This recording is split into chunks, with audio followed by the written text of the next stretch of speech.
توانائی کی بچت کے لیے حکومت کے بڑے اقدامات۔ قومی اقتصادی کونسل کا بازار رات 8:30 بجے بند کرنے کا اصولی فیصلہ۔ وزیر اعظم کی زیر صدارت اجلاس۔ شہباز شریف کی اہم امور پر مشاورت مکمل۔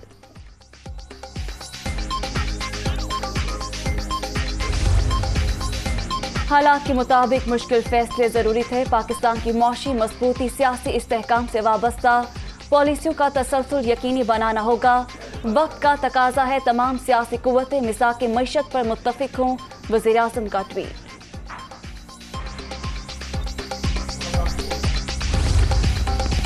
اور جولائی کے آغاز میں بجلی کی لوڈ شیڈنگ میں نمایاں کمی متوقع۔ 2 سے 3 ہفتے میں پیداوار میں خاطر خواہ اضافے کی کوشش کر رہے ہیں۔ وزیر توانائی خرم دستگیر کی نیوز کانفرنس۔